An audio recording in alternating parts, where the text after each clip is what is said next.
El pintor y su obra.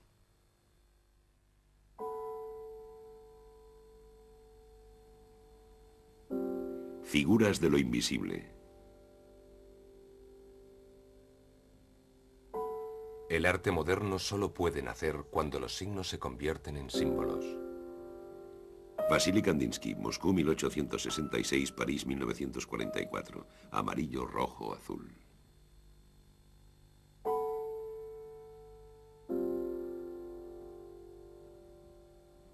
Museo Nacional de Arte Moderno, Centro Georges Pompidou.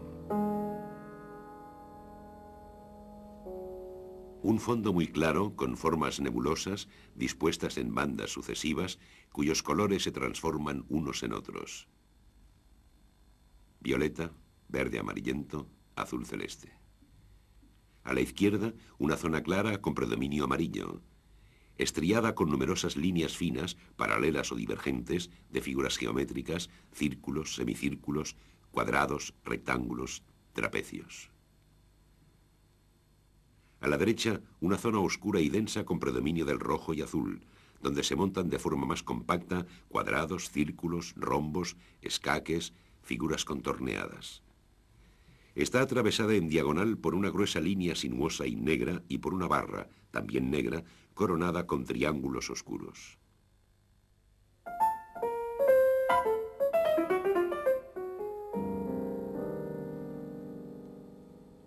Las formas equilibradas están todas dentro del rectángulo del lienzo. El marco no corta ninguna figura.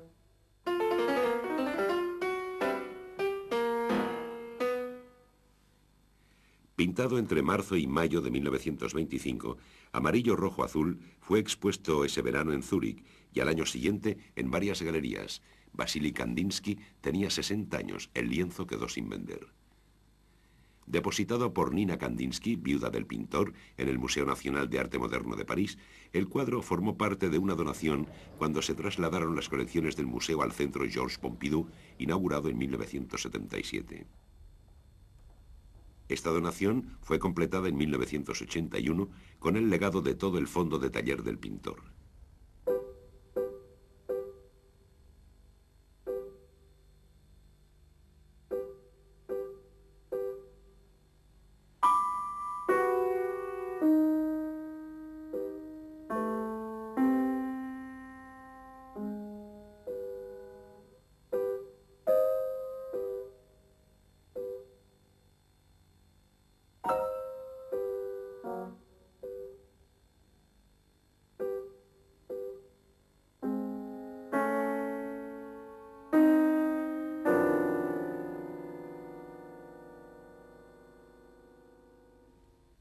El cuadro consta de un bastidor ordinario de serie en el que está clavado el lienzo de lino imprimado con una preparación de un blanco ligeramente degradado. El pintor utilizó numerosos pigmentos. Algunas superficies son lisas y rellenas.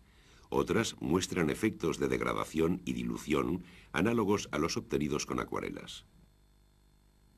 Las líneas rectas fueron trazadas primero con regla y los círculos con compás. De lejos, estas figuras parecen regulares. De cerca, se observa que el tratamiento es bastante libre, que las formas no están delimitadas de un modo muy estricto. Los colores son mates y están extendidos en manchas lisas, pero algunas superficies están hechas con una pintura esmaltada que refleja la luz. Hay pocos empastes. Las pinceladas solo son visibles en estos empastes. En el resto, las capas de pintura son finas y el lienzo está muy poco cargado. Por detrás, escritos en pintura negra, aparecen el anagrama del pintor, el número de inventario, 314, la fecha, 1925, y el título en alemán, Gelb, Rot, Blau, es decir, amarillo, rojo, azul.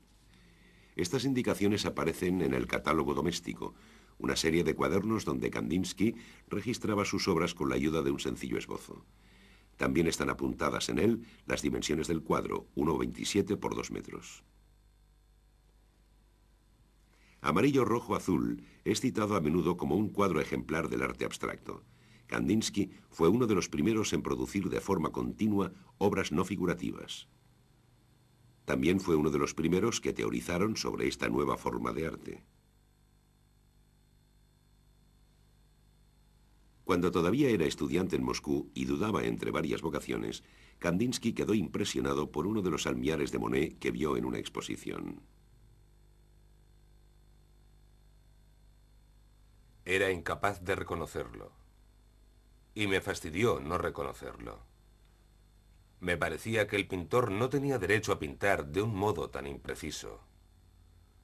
Sentía confusamente que el objeto faltaba del cuadro, y observé con asombro y desconcierto que el cuadro no solo conmovía, sino que imprimía una marca indeleble a la consciencia, y que en los momentos más inesperados lo veías, con todos sus detalles, flotando delante de tus ojos.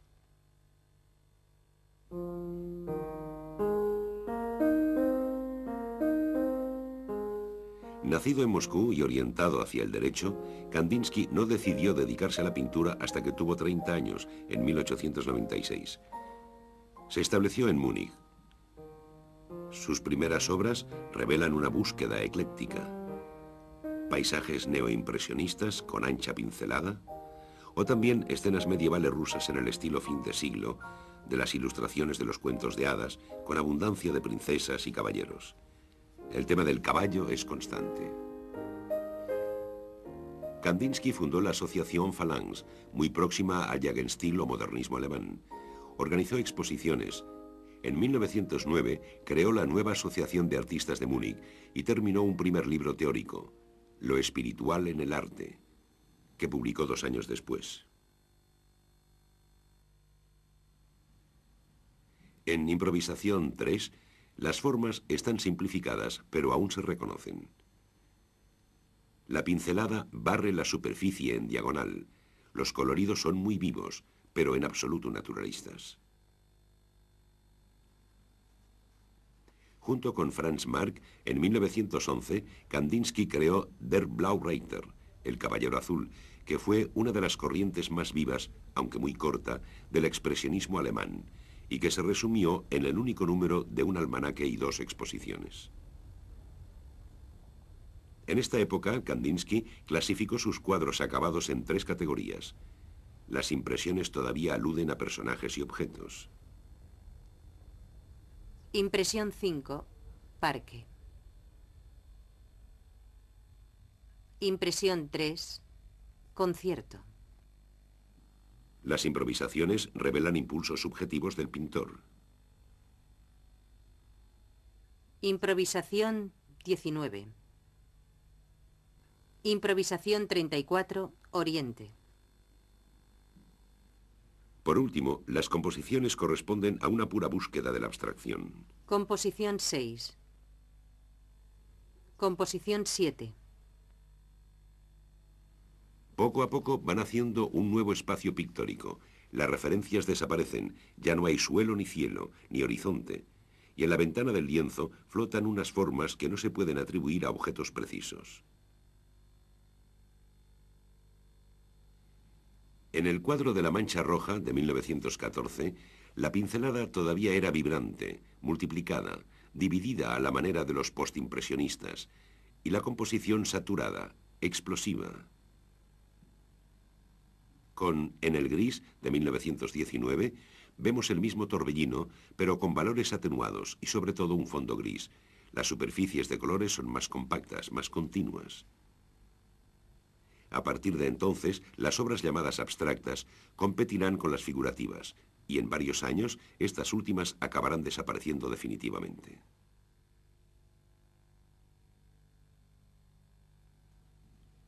De regreso a Rusia, tras la declaración de la guerra, Kandinsky participó en las reformas de la enseñanza artística que siguieron a la revolución bolchevique.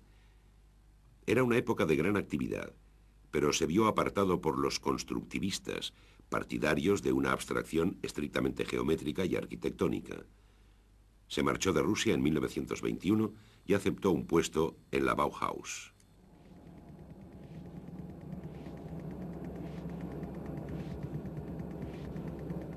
Fundada en Weimar en 1919 por el arquitecto Walter Gropius y trasladada a Dachau 6 años después, la Bauhaus, o Casa de la Construcción, era una escuela de bellas artes surgida de un ambicioso proyecto, según el cual la arquitectura es una síntesis de las artes plásticas.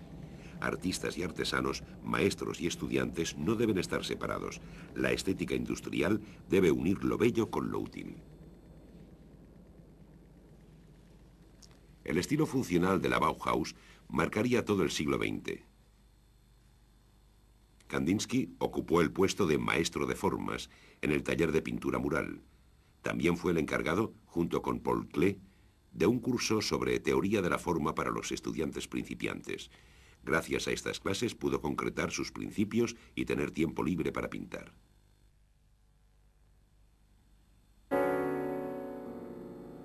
En el cuadro titulado Sobre Blanco II, de 1923, aparecen todos los elementos que volvemos a encontrar en amarillo, rojo, azul.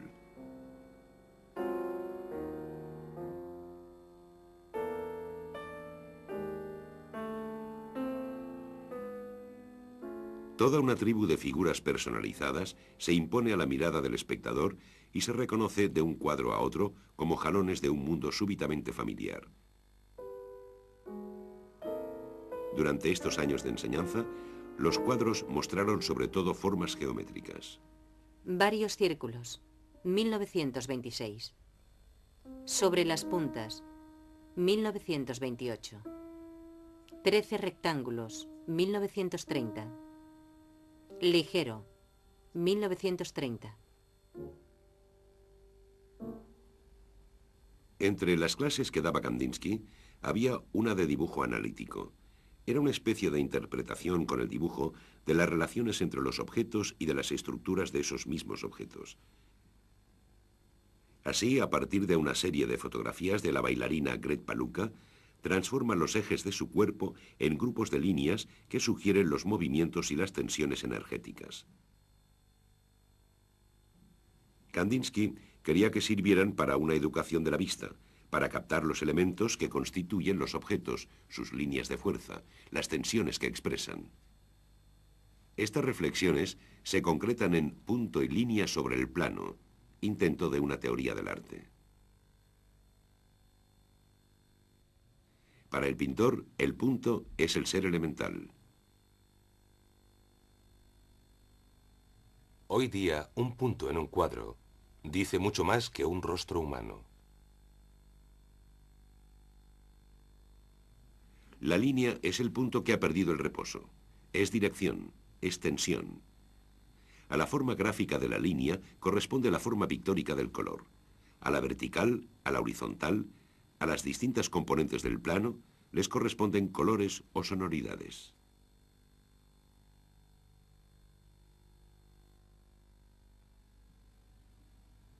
Amarillo, rojo, azul reúne numerosas figuras dibujadas que recuerdan los ejemplos que da Kandinsky en su libro. Líneas finas o gruesas, aisladas o reunidas en grupos, arcos de círculos, círculos, puntos, líneas sinuosas gruesas, entramados, redes, pentagramas musicales. Todas estas figuras definen espacios coloreados, crean tensiones contradictorias o introducen ritmos y resonancias. Son como los dibujos depurados de fenómenos más amplios, como alusiones lineales, abstractas, a un mundo aún más complejo. Recuerdan a las formas atormentadas de los lienzos anteriores pintados desde 1910. Pero las formas lobuladas de la derecha anuncian también el futuro. Después de que los nazis cerraran la Bauhaus, Kandinsky se exilia en París, donde desarrolla con sentido del humor y ligereza todo un mundo de colores marcado por el hormigueo microscópico y la exuberancia de la vida.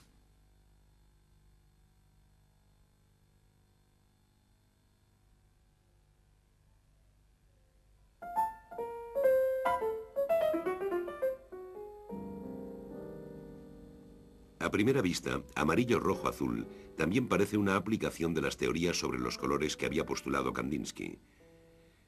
Pero, aunque se apoyaba en las teorías científicas modernas y las integraba en sus clases, el pintor hacía hincapié en el contraste entre el azul y el amarillo formulado por Goethe en su teoría de los colores. Así, en amarillo, rojo, azul, para recordar las cualidades propias de estos dos colores, el pintor concentró las figuras negras a la derecha, alrededor del azul, y las figuras claras o blancas a la izquierda, alrededor del amarillo. Los grises coloreados se encuentran más bien reunidos en el centro, alrededor del rojo. El amarillo contenido en la superficie rectangular de la izquierda contrasta con el círculo azul de la derecha. El rojo se sitúa entre ambos. Así, los tres colores primarios que dan título al cuadro están situados en el orden de lectura, de izquierda a derecha, e incluso se solapan en sus bordes, dando lugar a colores secundarios. Así, se forman transiciones púrpuras y violetas entre el rojo y el azul, naranjas entre el amarillo y el rojo, y en particular el pequeño rectángulo naranja que por sí solo resume este paso.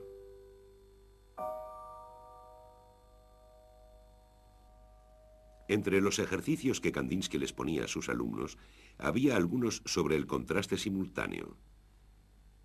Si dos colores difieren por su claridad, el más claro parece aún más claro, y el más oscuro aún más oscuro. Otros ejercicios eran prácticas con escalas de tonos, con mezclas de colores, con los complementarios, con los contrastes de claridad. En amarillo, rojo, azul aparecen varios de estos sistemas. El amarillo se torna más verde y por lo tanto más frío en la zona brumosa, arriba a la izquierda. El círculo azul, al abrirse, parece que deja escapar hacia la izquierda toda clase de figuras amarillas, rojas, púrpuras, violetas, que caldean el centro del lienzo. La oposición básica se repite por todo el cuadro. Nubes amarillas alrededor del azul, nubes azules alrededor del amarillo. Y la parte izquierda del cuadro está orlada de violeta, color complementario del amarillo. Otros contrastes, círculo blanco, círculo negro, cuadrados negros y blancos escaqueados. Pero lo que más atraía la atención de Kandinsky eran las relaciones entre colores y formas. Su profundo deseo de síntesis de las artes le llevó a atribuir colores a las formas elementales. Surgen así la pirámide, el cubo y la esfera. El pintor no aplica sus principios de un modo tan estricto en sus propias pinturas. En amarillo, rojo, azul, el azul es un círculo. Y hay varios cuadrados o rombos en la zona roja formando una gran cruz. Pero el amarillo no corresponde a su figura básica, el triángulo, sino que aparece como un rectángulo abierto.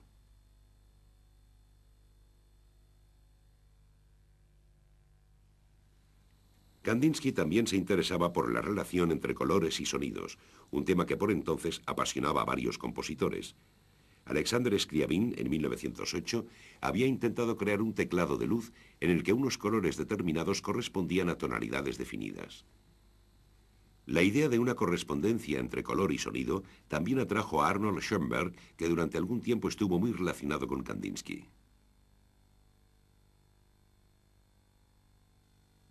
El propio pintor, antes de la Primera Guerra Mundial, escribió varias composiciones escénicas en las que se unen la pintura, la música, la coreografía y las luces. En ellas, los colores a veces eran verdaderos actores. El pintor preparó planos y maquetas, pero no volvió a experimentar en esta dirección. Este sueño de una síntesis de las artes arrastró varias veces a Kandinsky a distintos proyectos. Así, en 1922, compuso una serie de pinturas murales para la exposición de la Jury Frei de Berlín. Cubrió las paredes de una gran habitación octogonal con tela negra, sobre la que destacaban unos motivos claros y contrastados.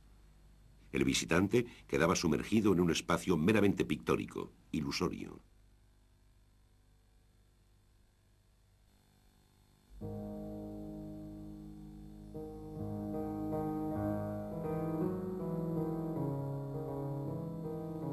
En abril de 1928, el pintor creó unos decorados y figurines para una representación de los cuadros de una exposición de Mussorgsky.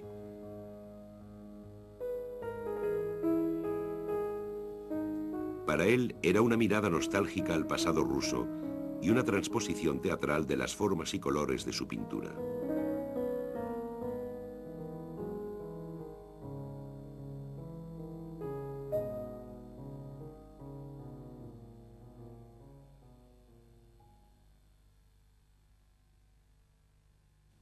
En el momento en que la abstracción se le imponía con tanta evidencia a Kandinsky, en Europa otros pintores tenían revelaciones parecidas. Piet Mondrian, su contemporáneo holandés, quedó marcado por el cubismo durante su estancia en París. A partir de entonces, optó por el grafismo y eliminó el color. Por último, suprimió toda referencia a los objetos y a la tridimensionalidad para adentrarse en unos sistemas gráficos cada vez más escuetos, pero que obedecían a reglas complejas. Unas líneas horizontales o verticales delimitaban planos de colores y participaban en un sistema rítmico. Al igual que Kandinsky, Mondrian era un teórico que defendía sus posiciones con sus escritos.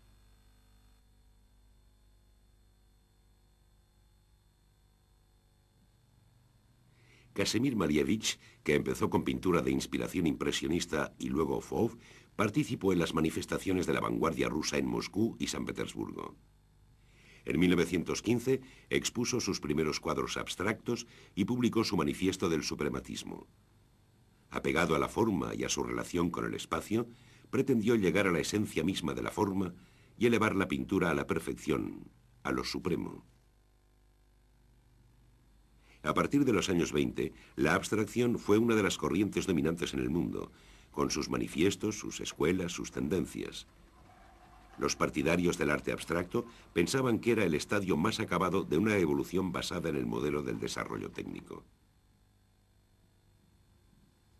Pero algunos de los pintores más importantes permanecieron fieles a la figuración.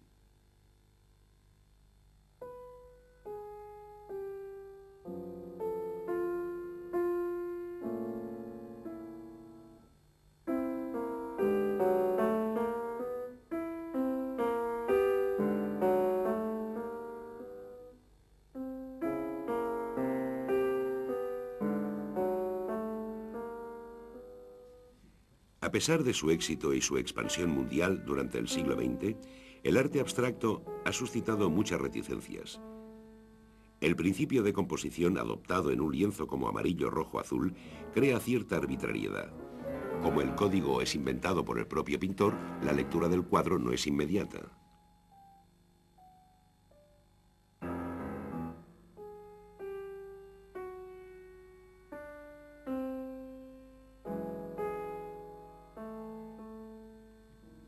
Pero todos los visitantes de los museos se hacen o hacen a los demás unas preguntas inevitables. ¿Qué representa? O también, ¿qué significa? Algunos proponen que solo se trata de la aplicación estricta de las clases de la Bauhaus, sucesión de los colores primarios, contraposiciones de complementarios, contrastes de claridad, polaridad amarillo-azul, asociación de formas y colores. De modo que habría que interpretar el lienzo como una especie de ecuación aplicada entre la pedagogía y la demostración culta. Otros prefieren incluir el cuadro en la historia de las formas. Kandinsky, con sus planos transparentes, sus dameros alejándose y el equilibrio de su composición, habría tratado de crear una especie de sinfonía constructivista. El gran rectángulo amarillo o la cruz roja también recuerdan a Marievich. En cambio, para otros autores, las formas y colores estarían en el extremo opuesto de los pares negro-blanco propuestos por Marievich o Mondrian. El cuadro se podría interpretar como una reacción paródica ante el mundo ascético de la Bauhaus, con el que el pintor no estaba ni mucho menos de acuerdo. Pero insistir demasiado en los antagonismos es olvidar que Kandinsky, con su cuadro, lo reconcilia con un espíritu de síntesis. Por otra parte, estos antagonismos nunca son estrictos. Los mismos motivos se repiten con variantes. Las oposiciones no son sistemáticas.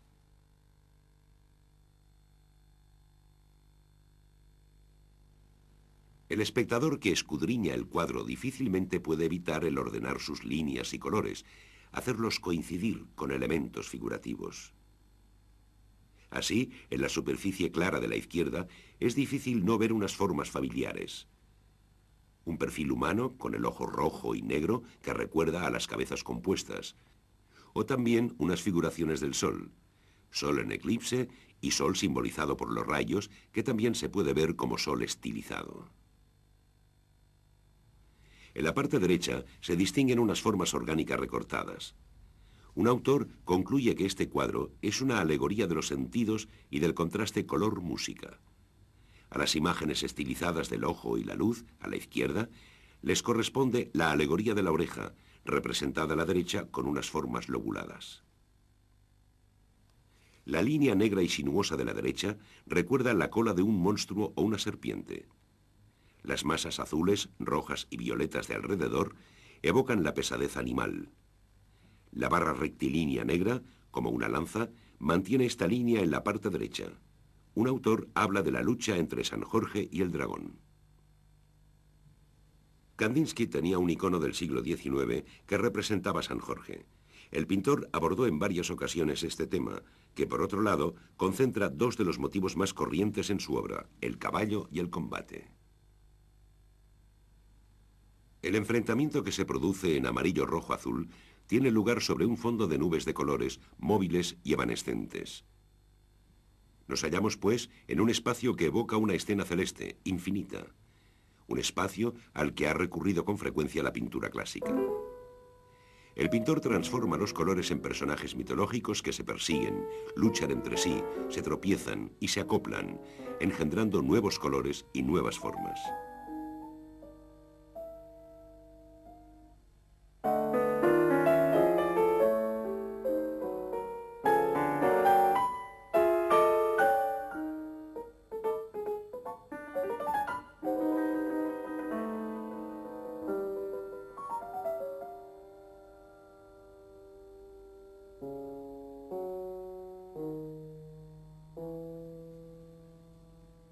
Si partimos de los presupuestos teóricos del pintor, el cuadro también es la traducción de una filosofía personal. En sus escritos, Kandinsky insiste en la oposición entre interior y exterior y sostiene la preeminencia absoluta de una necesidad interior. La forma es la expresión exterior del contenido interior. El cuadro es producto del éxtasis, la iluminación, la aparición.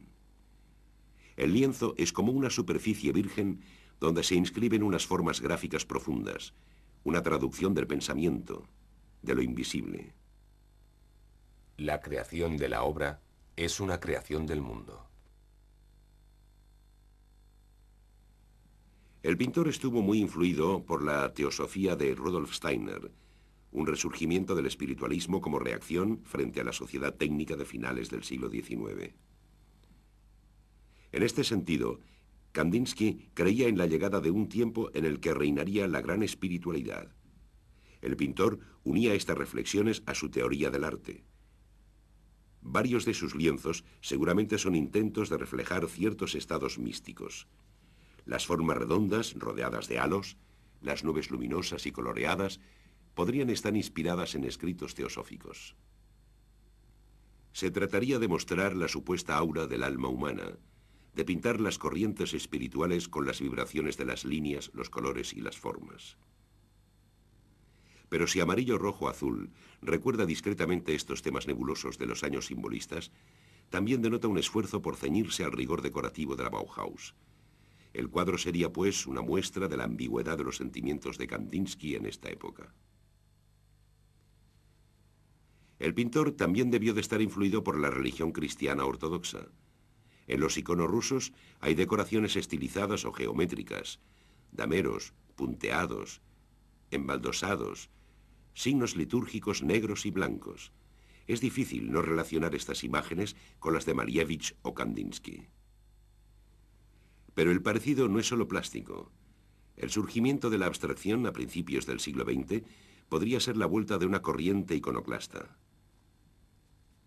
En Bizancio, en los siglos VIII y IX, los iconodulos, partidarios de las imágenes, se enfrentaron a los iconoclastas, adversarios de la representación de las figuras divinas.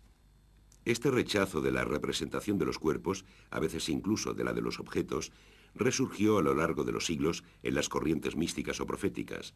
Aunque Dios ha hecho al hombre a su imagen, el hombre no debe arriesgarse a representar la figura divina ni ninguna de las que se desprenden de ella.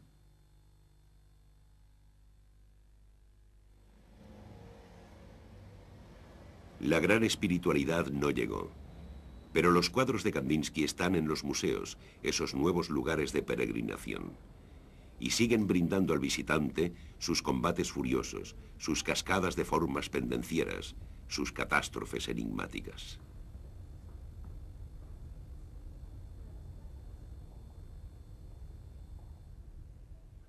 Llegaba a mi casa con mi caja de pintura después de un estudio, todavía perdido en mi ensueño y absorto por el trabajo que acababa de terminar, cuando de pronto vi un cuadro de una belleza indescriptible, impregnado de un gran ardor interior.